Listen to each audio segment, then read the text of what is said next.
Hi guys and welcome into the new episode of What to Play Over the Weekend Ranked, the series where I analyze the Gods Unchained meta, and actually today we have a new patch that I will go pretty fast reading the patch and then we will go into the meta.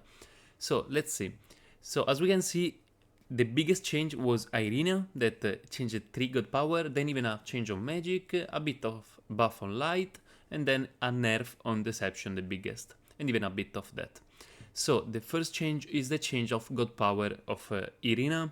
The war one is it got buffed, so essentially not just blitz but will give blitz and 1 strength. When instead forgery literally changed, it will not anymore delve a card, but instead it will reduce the mana cost of a card in your hand that didn't start in your deck though.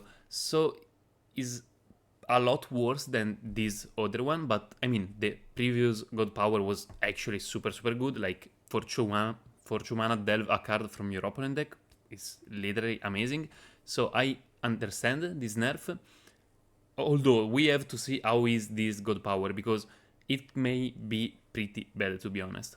Then deviation instead, that is the new god power of nature. This one instead literally changed. Even this is no more a value god power that I actually prefer. Like all these god power that were delving cards and so on, like all those value is really problematic for the future of the game. And this one instead literally changed and now is an aggro god power, like +1 regen and strength, and you pay just 1 mana. So this god power I think instead is pretty playable in an aggro. You like it can be really juicy. Like for 1 mana, a lot of time you have 1 mana more, and most importantly, even in mirror versus other aggro, this 1 regen and 1 strength can help maybe in an Amazon deck, as we will see actually in a deck after that is doing good. Then we have the 3 mystery that just got increased of 1 mana. Then the 9 mana spell, it now is transform all non-legendary enemy creatures from board and void, so essentially it got removed deck. To be honest, I didn't saw a lot of this card getting played. Maybe this is for a future, like for the future of the game nerf, because like if you have like cards that will lower the mana of this card, like it can get problematic this card to be honest, because then if you can play this at 7 mana is start to get like really strong. Then the change of a deception card that was 5 mana now is 3 mana and will pull 3 cards from your void that didn't start in your deck to your hand. Red touch, reduce their mana. So essentially for deception what I want to say is that there is this mechanic of reducing cards from like 2 mana of cards that didn't start in your deck. Although I think that this mechanic was all based on Irina God power, that now though is a lot different. Like now you don't delve anymore. So now I'm wondering where will you get all those cards that didn't start in your deck. So I expect, to be honest, Deception to be pretty bad. So I would at least I wouldn't suggest to you to play Deception in this meta, at least this week.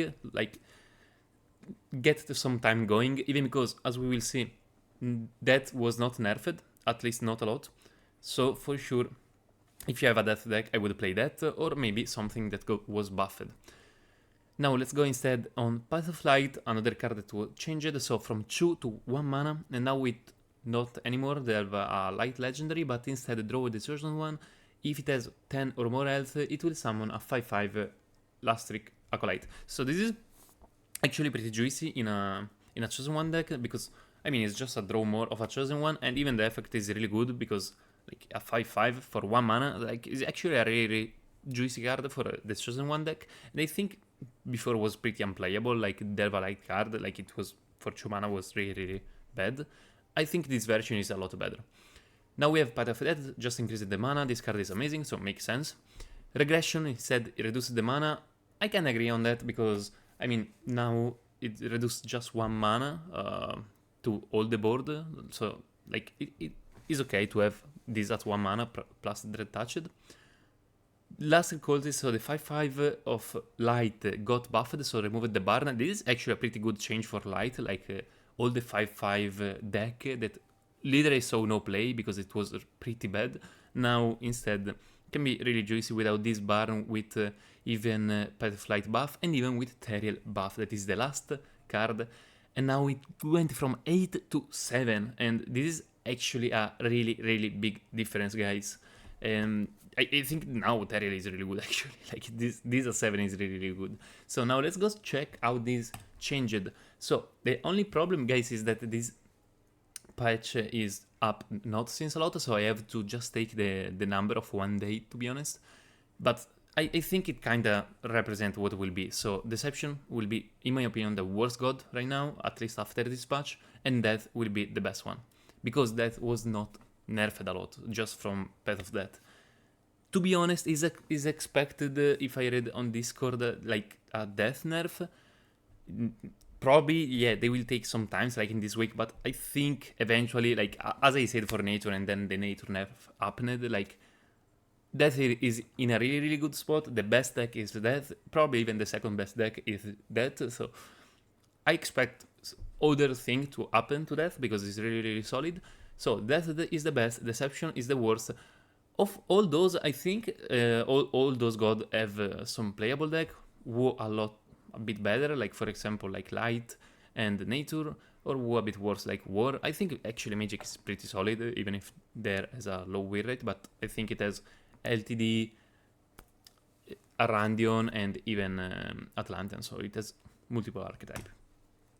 This is if we want to check the archetype just of one day for 100 match, because if I put a 0 match, is literally just destroy the percentages. So, I mean, the best, I agree that the best deck of the meta is Bomb Dragon, and like Death or Bitter Ending on what you want to play of Death.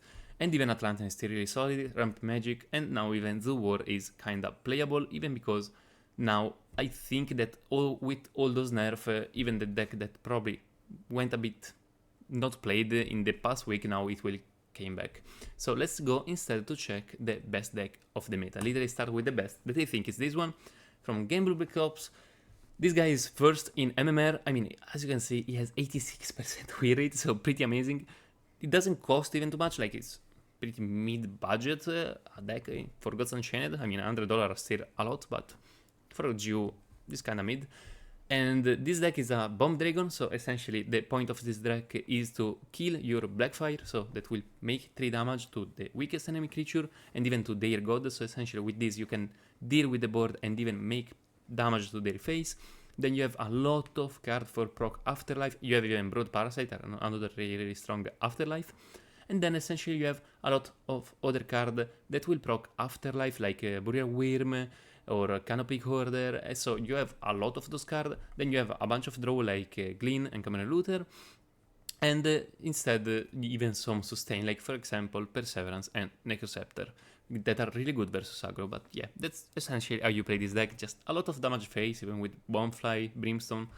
Kill your creature, make their effect, utilize creature that proc Afterlife effect, and that's how you play it. It's not even too hard, to be honest. It's pretty easy as a deck, and as you can see, it's probably the best deck in the meta, to be honest. Now instead, let's go check the other Death deck that I kinda prefer this one. I think it is worse than Bomb Dragon, to be honest, but I think it's funnier and it's even cheaper. This is a Dread deck.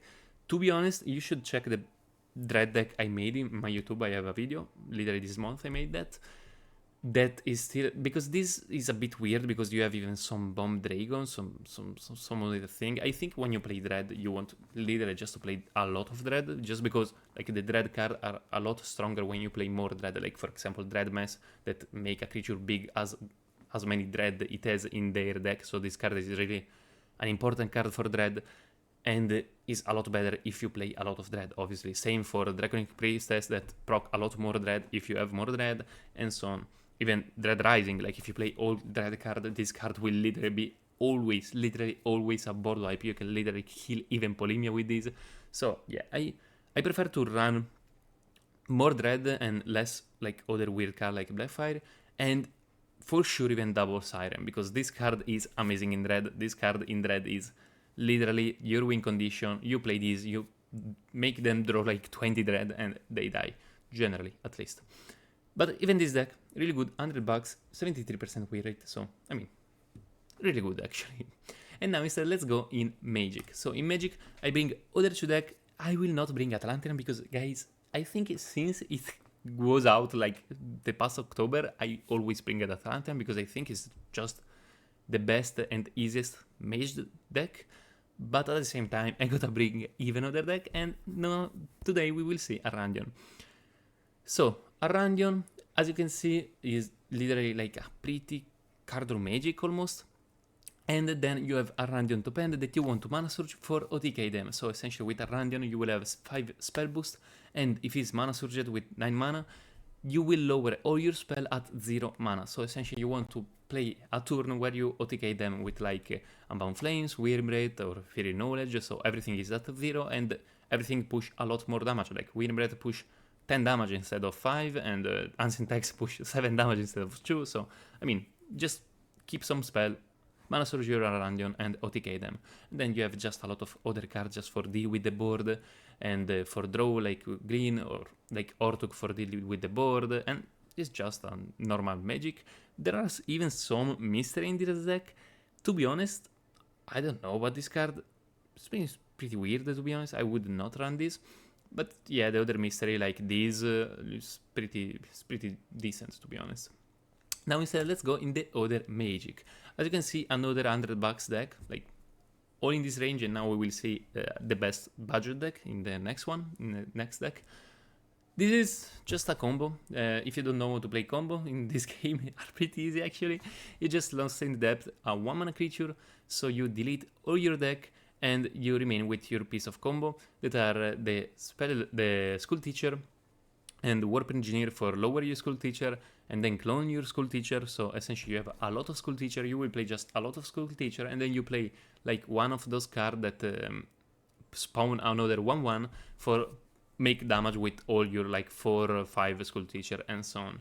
So obviously you want, before to Lost in Depths, you want to draw one of those 1/1 or maybe even 2, kind of depends for the combo you want to go. But that's literally what you do, like versus aggro versus counter, you just play the same. You just delete all your deck, set up your combo with School Teacher and Warp Engineer and Clone, and just play with the combo. It's not hard. You can do that. And now let's go instead on War. So War, this is actually the best budget deck, is the best, I think it's even the best War deck, like even more than the pricey one. Guys, Relic War is just such a great budget deck. $10, 65% win rate in overall, like that's crazy in Mythic. How do you play this deck? So this is a deck played, as you can see from the name, from Relic War. So it's based on relics, and buff your relic with like Sharpen, Whetstone, and the most important one is as Unrestrained Power, because it doubles the strength of your relic. So essentially it can help you to OTK, or if you don't want to OTK, even just because with Dragonfang is a bit harder, just most of the time you will kill them with Chew It, with this relic. But I mean, you can even OTK, to be honest, if you stick double of this. You just essentially have to deal with the board and set up your combo with your pieces. So you have a bunch of draw, you have a bunch of board wipe, you have a bunch of blitzer for deal with the board, and just draw your combo, and then set up before the relic with, like, if you utilize before, like, I need a weapon, so it is a 2/4. And most importantly, guys, this relic is even leech, so this is really important, even more for against Barn deck or against aggro, because this leech will really help you. Like, for example, if you kill a 5/5 creature with this, you will even heal for 5. So that is a thing that really changed the Relic War. This relic literally changed the Relic War. It was almost not played before Tides of Fate, and thanks to this, it got a lot better. Then you have just, a bunch of draw. Carnage Sweep is really, really good, obviously, in this deck, because your relic probably will always have like 4-5 strength, and I mean, this is a 5 mana, 5 damage essentially away, so yeah, really strong. Now instead, let's go check the other Zoo War by H-Pain probably, or just probably copied it and tried it. It's just a plain aggro war, but the difference that I wanted to show you, I mean, $27, 77% win rate, so for sure, a really, really good deck for the bucks. And I showed this aggro war just because I want to show the 2 new cards that are Rally the Band and Chieftain Fury. So Rally the Band is an amazing draw, guys, because for each creature of a different tribe you control, there is a creature in your deck of the same tribe. So essentially this in aggro war, it can really help you as a draw if you want, like, because you have like Olympian, you have Viking and so on, and probably if you took something from the Sanctum, so it's most likely a 1 mana, draw 2, and probably even draw 3. I mean, delve actually, not even draw. So it's actually super solid. Because Aggro War had not draw before this card, and this card is really good. And then we have Chieftain Fury that give all the friendly creatures +2/+1. If you have 2 or less cards in the end, also give them overkill. So actually most of the time you will give even overkill, because yeah, with Aggro War, not a lot of time you have more than 2 cards. So this card is a board buff, 2/1 and overkill. It's really strong for close the game. I mean, it's really strong in an aggro war, because yeah, even this aggro war, like, it goes really wide with like even those 1/1, even Ulfgar that spawn more 1/1, so it can really get wide, and this board buff, it can really be juicy. And I mean, as you can see, it's a super solid budget deck. It's not the best deck of the meta, but it's a super solid budget deck. And now this is the first deck that I want to show you the difference, the new Arena God Power. That is an aggro Amazon, because now I think that if you want to play Agronator, now Arena is pretty solid, because as I said before, yes, before you were delving really good cards and so on, but now with the new God Power, with that 1 mana, +1 regen and +1 attack, it can really fast up the aggro, like it can really speed up. And you have even super solid card like Zaire you got from the new set, that is an amazing card for aggro, because this card is literally immortal, it will always come back. And I mean, Amazon is just a really good aggro on its own, and just thanks to Zaire and the new God Power, it can really be good. You have Myrtle's Daughter, that is amazing, like it's a 2/2 that buff, though another Amazon +4/+3, so it's literally 6/5 of stats, and is faster because it has Blitz, and the buff literally up and up, so you can, like, those 4 damage can go face literally on the same turn. You have even Crawling Madness from the new set, this is really strong. And I mean, you can even run some other nature new card, like for example, if you want to run Regression, that was buffed now for just 1 mana, I think it's pretty solid in this deck, even because you have a lot of creature if you want to sacrifice. I mean, you can do the whatever, but I think this is a really solid aggro. $80, 76% win rate, and I mean, it's nature, so.